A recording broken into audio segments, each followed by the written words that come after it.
Assalamualaikum warahmatullahi wabarakatuh. Perkenalkan, nama saya Indi Alfiansyah, NIM saya 232102020016. Di sini saya akan menjelaskan tentang bab hajar. Hajar yaitu artinya mencegah. Di sini bisa diartikan mencegah itu dalam mengelola hartanya dari seseorang, bukan karena melarang, akan tetapi mengatur hartanya dibatasi dikarenakan takut mengkhawatirkan menimbulkan kerugian bagi dirinya sendiri maupun orang lain. Di sini di poin pertama yaitu pengertian bab hajar. Yang pertama, wal ajru lufatan man'u wa syar'an man'ut tasarrufi fil mali. Artinya hajri secara bahasa itu bermakna mencegah, dan secara syara adalah mencegah tasarruf di dalam harta.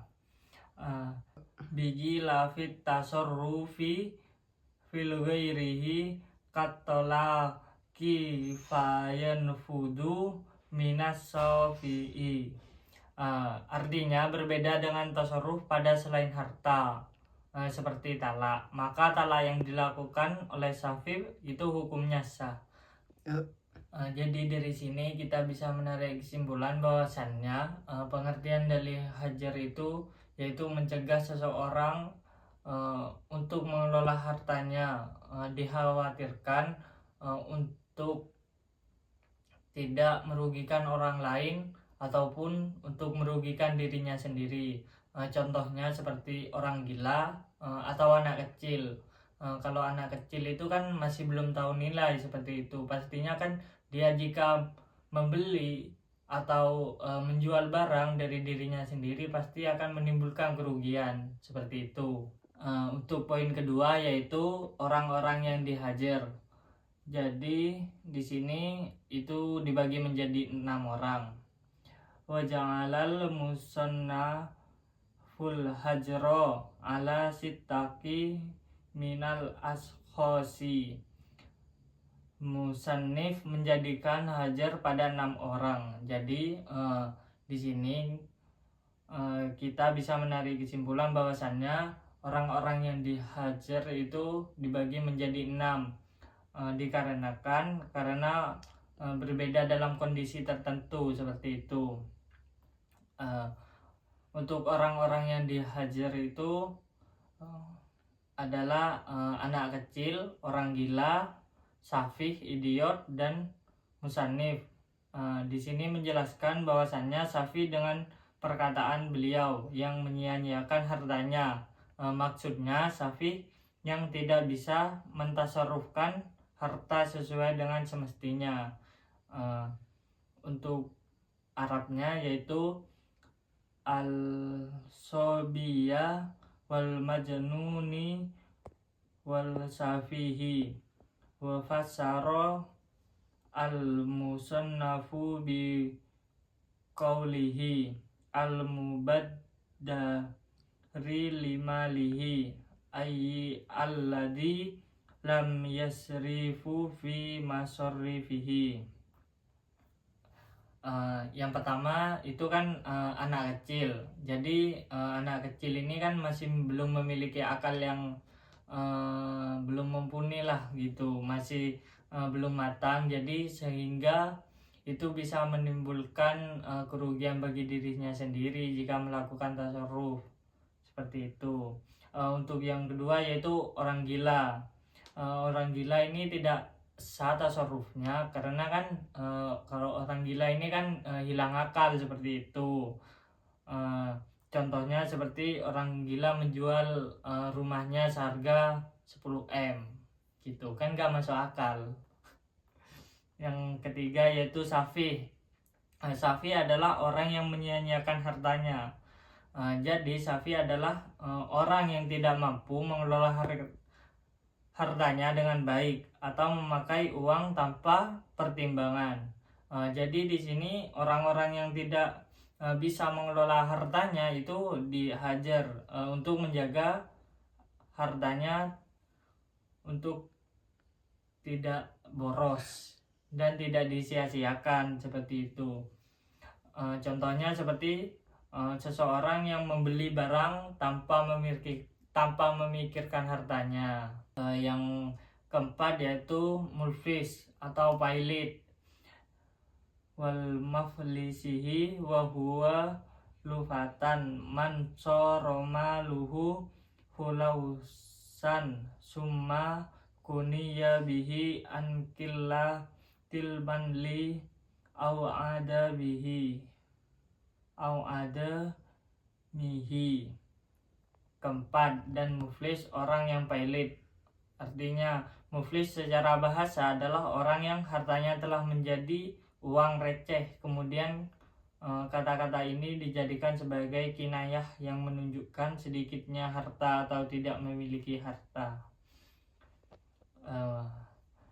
Mulfis atau orang pailit itu adalah orang yang tidak mempunyai harta. Jadi mulfi adalah orang yang hartanya tidak cukup untuk melunasi hutangnya. Jadi di sini kan orang-orang muflis itu seperti kita tidak mempunyai uang, akan tetapi kita berhutang cukup besar dan kita tidak mampu melunasinya. Itu tidak boleh karena dihajar. Yang kelima yaitu orang sakit. Wal mari di almahufi alaihi min marodihi. Yang kelima, dan orang sakit yang telah mengkhawatirkan meninggal dunia.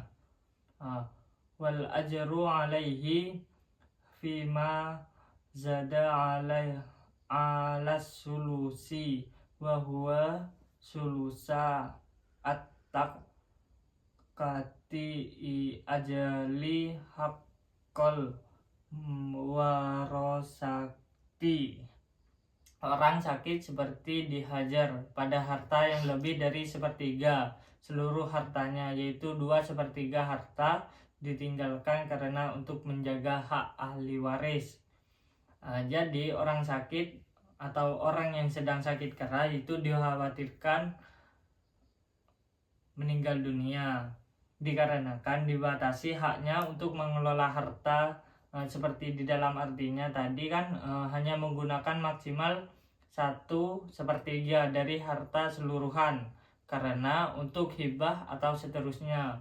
2/3 sisanya dijaga untuk ahli warisnya seperti anak, istri maupun keluarganya. 1,3 itu boleh ia gunakan untuk hibah, wasiat, atau pemberian tanpa izin ahli waris. Sedangkan yang 2,3 itu tidak boleh ia berikan kepada siapapun selain kepada ahli waris, dikarenakan bagian itu sudah dianggap sebagai calon ahli waris. Yang keenam yaitu budak yang tidak diberi izin. Wal abdil ladzi lam yudan lahu fit tajaroti fala yasi'u tasarrufuhu bi kauri idni sayyadihi. Keenam, dan budak yang tidak diberi izin untuk berdagang sehingga tasarrufnya tidak sah tanpa seizin majikannya. Budak yang tidak diberi izin tidak sah tasarrufnya. Jadi pada zaman dahulu jika ada seorang budak itu berdagang itu tidak sah jika tidak mendapatkan izin dari tuannya, dikarenakan transaksi itu harus melalui izin kepada tuannya.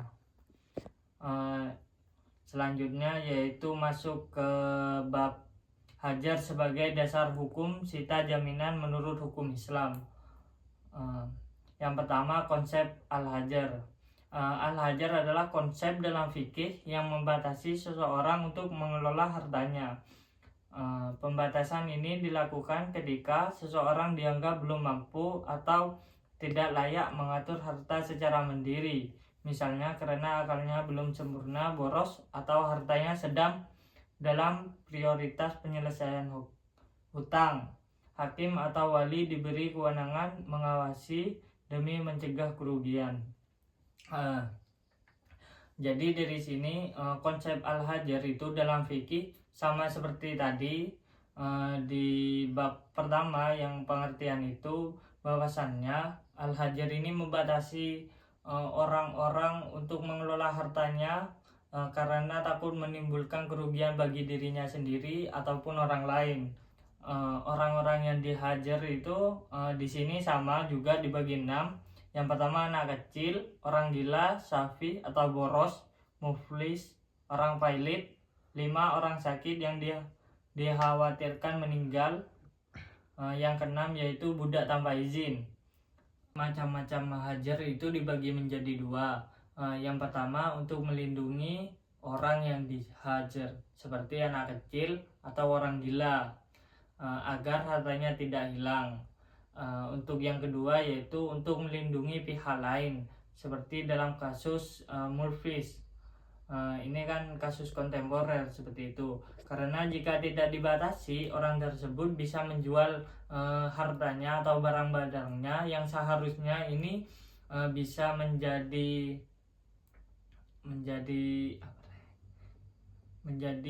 dipakai untuk membayar hutangnya. Ini kan menunjukkan bahwasannya fleksibilitas syariat dalam menjaga kemaslahatan umat. Untuk yang ketiga yaitu sita jaminan dalam hukum positif. Jadi dalam hukum Indonesia, sita jaminan adalah langkah pengadilan untuk mengamankan harta tergugat supaya tidak dialihkan selama proses sidang.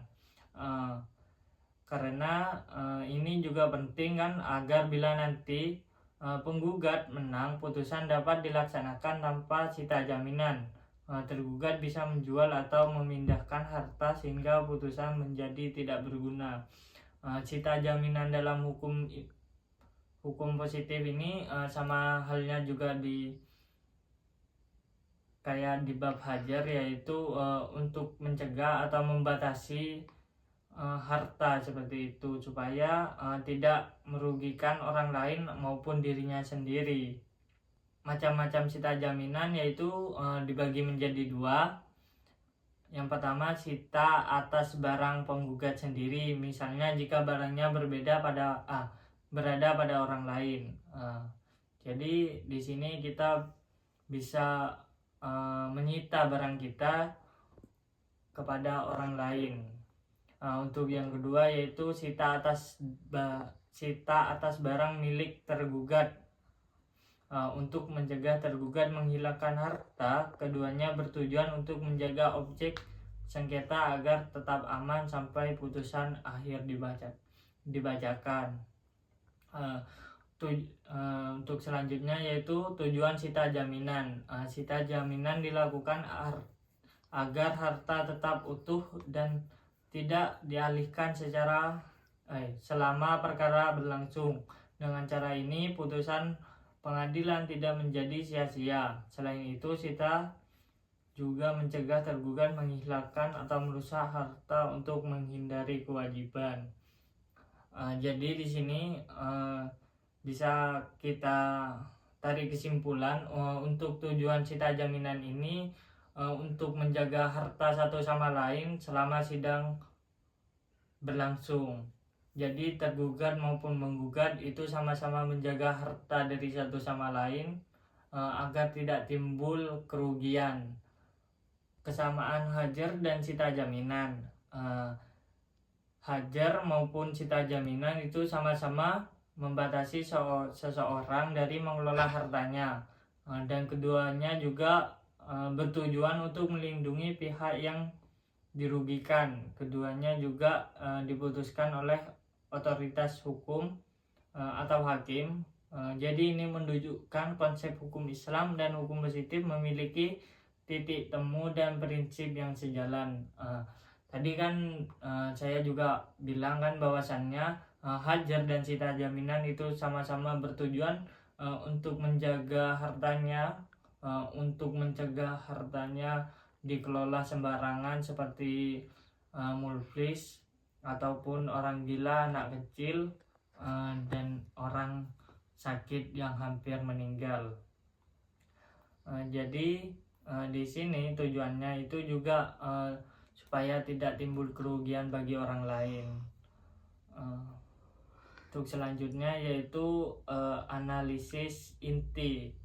Hajar terdapat muflis mengajarkan bahwa ketika seseorang punya hutang, ia bisa dibatasi agar tidak mengalihkan hartanya seenaknya. Ini hampir identik dengan sita jaminan dalam hukum modern, sehingga sita jaminan dapat dipandang sebagai pengembangan konsep hajar dalam konteks negara hukum modern. Jadi di sini muflis itu orang-orang yang mempunyai hutang besar akan tetapi dia tidak mampu membayarnya. Jadi itu adalah orang-orang yang dihajar, dibatasi hartanya supaya harta yang biasanya untuk membayar hutang itu tidak dialihkan kepada yang lainnya, seperti itu. Untuk yang terakhir yaitu kesimpulan. Kesimpulannya, sita jaminan dalam fikih klasik, konsep dasar pembatasan harta melalui al-hajar sudah sangat jelas kan, sudah jelas ada, maka penerapan sita jaminan hari ini dapat membenarkan berdasarkan prinsip syariah karena tujuannya sama, untuk melindungi hak dan mencegah kerugian dan menjaga keadilan. Jadi untuk kesimpulannya, sita jaminan dan al-hajar itu sama-sama melindungi hak orang lain dan hak dirinya sendiri. Mungkin itu saja yang bisa saya sampaikan. Kurang lebihnya mohon maaf. Wassalamualaikum warahmatullahi wabarakatuh.